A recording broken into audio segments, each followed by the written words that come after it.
Hello everyone, Chaz in Omaha here. We have the launch of EQ Legends this past week, and with that, PoSky is popping off. Everybody wants to do PoSky. They want to get the best weapons in the game, they want to get their haste belts for different classes, and they also want to get their primary class unlocks. If you don't know, we'll tell you right now, Charm is absolutely crazy in this zone, particularly for enchanters. Apparently bards can also do this, but it's less effective from what I've heard. We're going to go ahead and give you a rundown of Charm, what mobs you should charm, how much damage they'll do, quick tips on charming, when you should get them and when you might want to get rid of them and get a different one, and then I'll show you the spell set that I use for charming in PoSky. Some quick general notes specifically for charming in PoSky. You can sit in defensive this entire run, except for you want to use evasive on Eye of Ashan. The damage from offensive or striker or whatever stance you normally use is going to be barely relevant for the most part.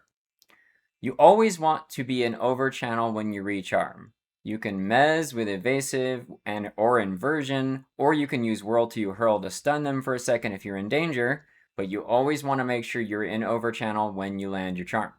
For ditching your current charm, Feign Death in here will instantly drop them and loses all aggro. It's very convenient. You can also just click off all your pet buffs, release the charm, use whirl to hurl or mez, and then membler them. There are 5 mobs that you would consider when charming in the PoSky. We're going to show where each mob is one at a time. We're going to show damage breakdown examples of each one. We're going to tell you why you'd want to charm this mob. We're also going to tell you why you wouldn't want to charm this mob. When do you get this mob in your run, and when do you want to release this mob during your run? Alright everybody, here we are on Island 1 of PoSky. This is where you port in. The first charm option is right in front of you here with the Thunder Spirit Princess. She hits for up to 250, she puts an inconsequential Enchanter dot on mobs, and here are some of the boss parses for her. You would want to charm her if you're not keyed, because she is the only option if you're not keyed. You also might want to charm her if you're going to go kill Noble Diorn on Island 1.5, or if you're going to clear out Azarax on Island 2.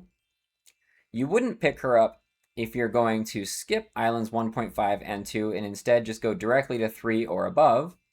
And you would want to release her if you are using her, potentially before Island 2 if you want to invis through, before Island 3 if you're going to grab something on Island 3, or release her right before Island 6 if you're going to go ahead and get a B there. Here we are on Island 3 for the next mob you might try to charm. He starts right in front of you here, this crystalline cloud guy. This guy also hits for 250. Here are some of the boss parses for him. You might choose to do this guy because he's in a convenient location, and you might want to kill him to get to Gorgolosk here, so you can just charm him instead of killing him.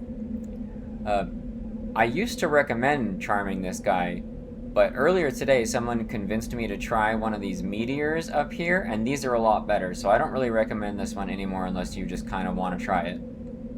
Okay, so next, also on Island 3, we have the meteors. Right when you port in, if you just kind of look up to your left, up here, you can just click one of them, and you can take your pick. They don't social, so you can just charm them right away and use them. These guys hit for a whopping 350. Here are some of the parses for these guys. You want to charm these because they're extremely convenient. You don't have to worry about social aggro. And they're basically just better than the Gust in almost every way. You'd want to release one potentially right before Island 6 just to make the B Island a little easier logistically. And finally, also on Island 3, we have the Heart Harpy right here. This mob also hits for 350 just like the meteors. However, since it's level 58, you do need a really high leveled allure, and I don't really think this one's worth it. On top of that, if it breaks, it can stun you for a really long time, and that can lead to some sketchy situations, so I would avoid this one if I were you. Alright, so here we are at the end of Island 5. This is about where you'd fight the boss here, and I recommend you drop whatever charm you currently have before porting up to Island 6, that way you can invis. So you invis and you click up, and now the bees won't aggro you. Now these bees are option number 5. They're the strongest pet here damage-wise. They hit for also 350 just like the Meteor, however they also have a poison proc DD with a weak dot associated with it. You could keep the Meteor if you don't mind dealing with CCing these bugs, but it's very convenient to be able to just pull this boss and have this bee come with it and then charm it and kill the boss with it. Once you have this bee as your charm pet, there's really no reason to get rid of it. You could even invis all the way up here and do Island 6 first, get the bee pet, and then just clear the whole zone with it. That is something that I think a lot of people will end up doing. Alright, so now we can go ahead and go over the spell set that I use for Plane of Sky. I found that I can make a Plane of Sky specific spell set bar, and once I buff myself, I never need any spell except for these 14, so we're going to go over them really quickly. First, I have the main nuke. You know, there are a lot of bosses where you can just go into inversion and start spamming this because you're not taking that much damage. It makes the boss a little faster. Next, there's Pacify. There are things on Island 3 that you want to pacify to pull Gorgolosk. There are also a few KOS mobs on Island 4 that it's nice to be able to pacify so you don't have to fight them. Then we have Gasping Embrace, which helps with damage a little bit, but it's also a debuff for the bosses. There's Incapacitate, the really big boss debuff.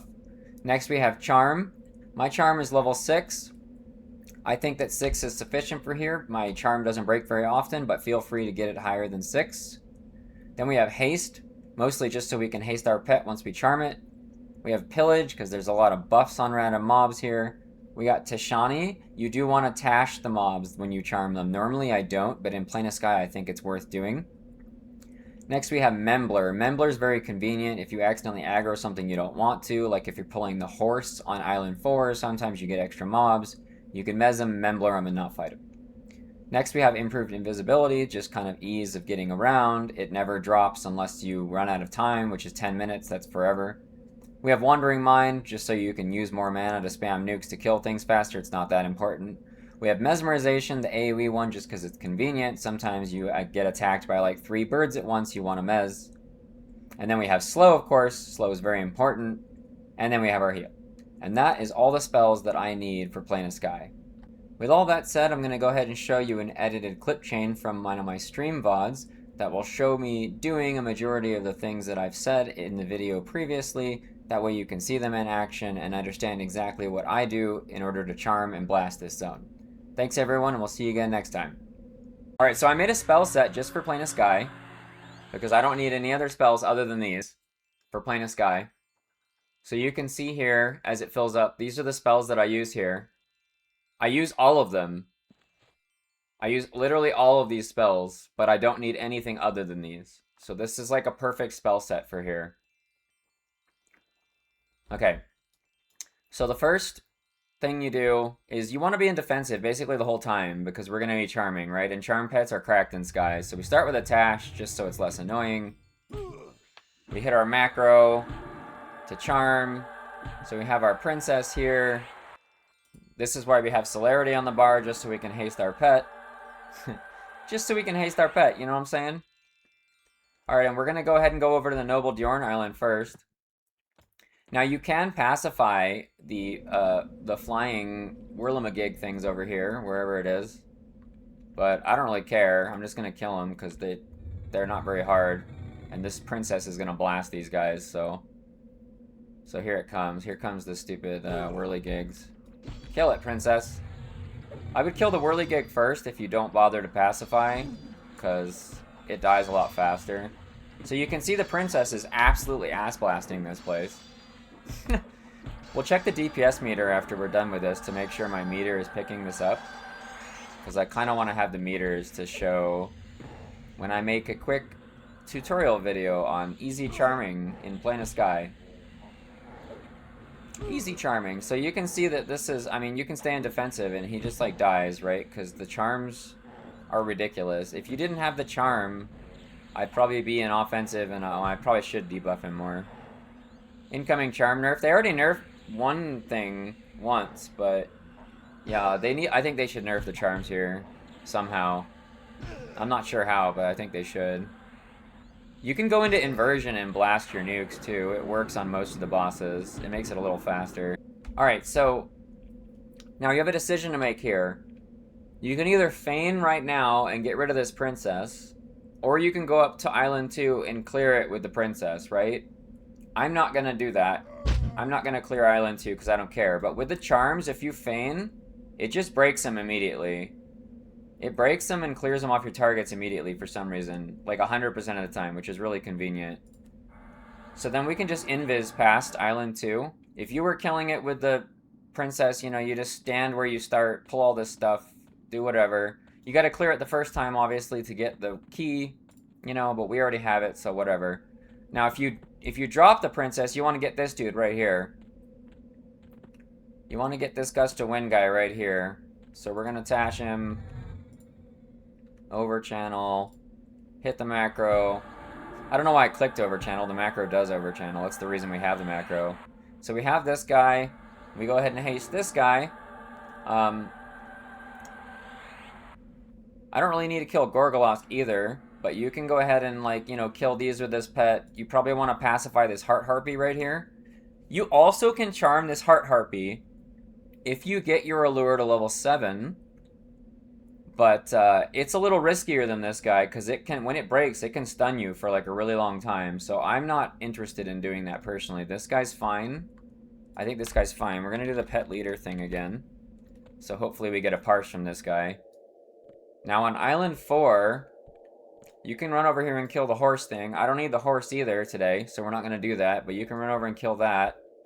And then this guy's kind of annoying. He's one of the aggro guys. And if you get, like, right about here, you can pacify him and ignore him. You have to have extended range to pacify those guys, because they have an extremely large aggro range for whatever reason.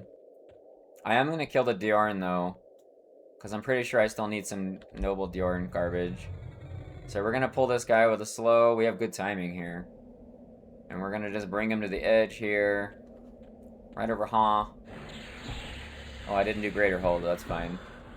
Then we just debuff him with Incap, debuff him with Gasping Embrace. Now you want to be in defensive for the Overseers too, because the Overseers, this one and the Hand of Ishan, actually kind of blast. They do a lot of damage to you, so... You can see our Gust of Wind is probably like... He's like a little worse than the Princess, but we get to skip that island.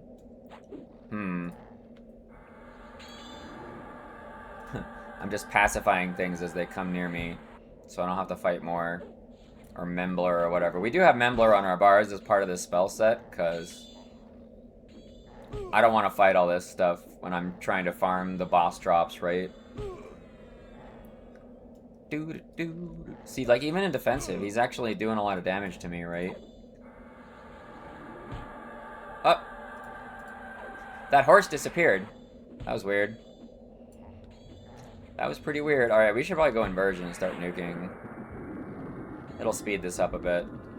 The Princess, you know what?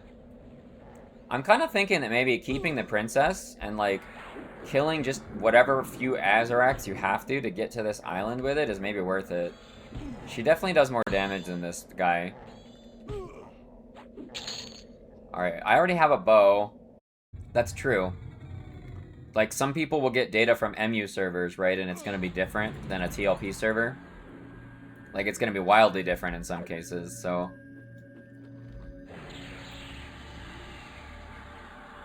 On Charm, the fact that so many enchanters throughout the years have stomped this game with only using useless goes a lot to describe how broken they are. Yeah, that's true, KR. I mean, look at my charisma. I have 91. My shit's never breaking, right? Oh, my pet doesn't have haste anymore. I think I am quite confident that charisma is a nostalgic copium that does nothing other than vendor prices. It does vendor prices. I will tell you that. It does, in fact, affect vendor prices. Although, once you're level 50 on the first trio, that kind of doesn't matter anymore, right? Oh, he just did that stun to me. What is your chance to dual wield without it? I'd have to do some reverse math, but we are pretty sure that the chance to dual wield with it at max level is 80%, Philip. So if you can reverse engineer the 32% chance increase from that, you can get your answer.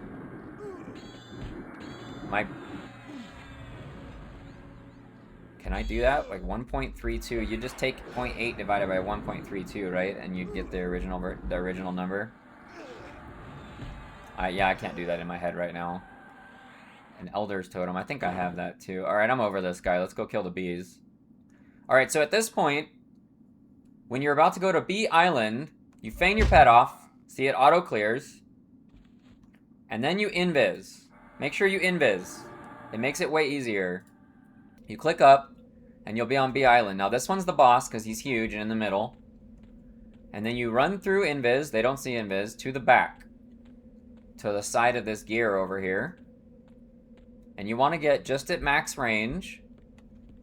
And then just pull this guy with your slow. Oh, I should have over-channeled. Whoops. And then mez him on his way over here. Mez this guy. So you got both of them mez, because I clipped him. Then tash your pet, because I think tashing the bees is worth it. Just for safety. Just for safety, because these bees are, you know, they're stronger than the other ones. And then you charm your bee.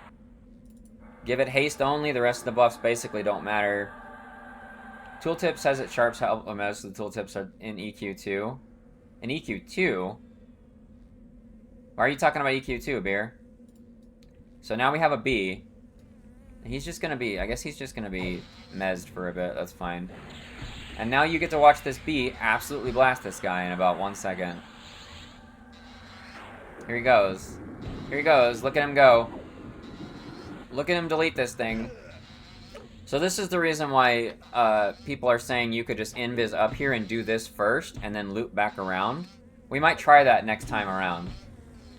And then you get more bees. And on this, I would definitely just sit in defensive.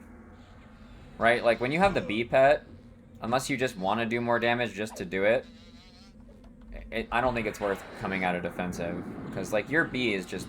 Like, he just gets obliterated by it, right? Hey, Tar Heels, how's it going? Ambidex is SS plus tier. I agree with you, World Laughs. Even if it does something you can obviously do without it. I mean, that's true with anything, though. I don't think that statement really says anything meaningful, KR. Like, you can do without everything that does a little something. Around 60-ish. Yeah, that makes sense. So that would mean it gives you a 33% increase to your offhand damage. I mean, that makes sense. It's a 32% increase to your offhand damage, because that's what it does, right? I already have one of these. I don't need another one. Okay, we slowed the big bee. She's already 20% dead by the time he slowed her.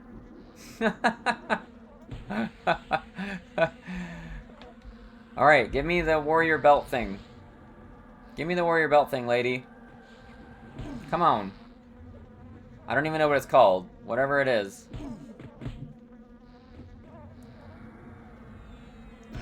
Oh, she has mana for some reason. Give me your mana. Give me your mana. When you fight this boss, you want to charge in and run right to her and stop. You want to turn around and stop. I just got rid of my nuke for some reason. I need to make this click, like...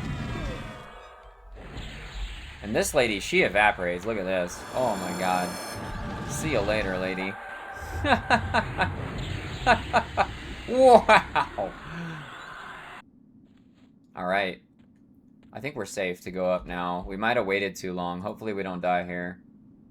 You're about as lucky as unlucky 50-50, so probably a few hours. Probably at least a few hours, Nishi. It's probably like somewhere between...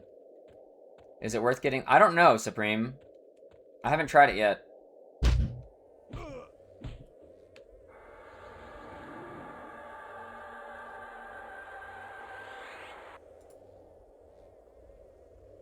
We can retash him. We're kind of waiting for that guy to come back around, right? Alright, so we kill the Hand of Ishan over here. Don't step on this portal thing. It'll port you. You don't need to click it. It'll just do it. You got the doppelganger one? How is it? It sounds kind of mediocre to me. Does your doppel hit really hard when you copy yourself, Terrant?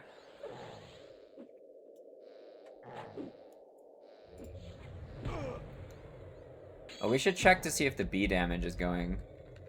You have used it 2 times and died both times? Wait, why did you die, though? It doesn't seem like it worked. Okay, so we're not gonna get it. Okay, now you want to be evasive for Ivashon, not defensive. Evasive for I, not defensive. And you want to Tash this boss, because every little bit helps, because it's level 70. And it resists slow pretty consistently. But your B's a pretty good tank, so... You know.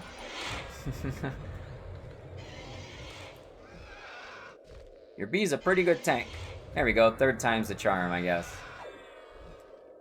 And now our B will just rip it apart. THA Doppelganger was was God mode. Yeah, it really was, Philip. That's true.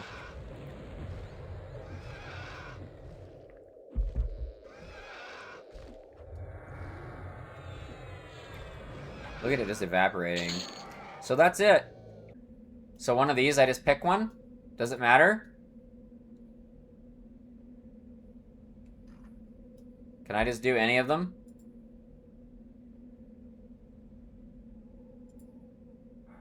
Oops. Alright, we got a Meteor. Hey, they come with haste. That's nice. Alright, Shimmering Meteor, let's do this. It's cool how... I like how it looks, too. Don't talk bad about my lady. I like the Meteor because he looks hilarious. He's so big. And his attack is really funny. He just, like, flits around. Like some sort of giant glowing spaz. Oh, I'm stunned for the rest of my life. Oh, so, Warnix, for charming these, you actually don't need to level Allure. However, you should. You should, because it'll make it much, much more consistent. Because base level Allure covers all of these. Oh, yeah, I was gonna put a marker. I'm getting distracted by trying to pillage this guy. There we go. And he's already dead. I don't know why I even bothered. Give me the other thing for the Paladin Belt. Paladin Belt, gimme.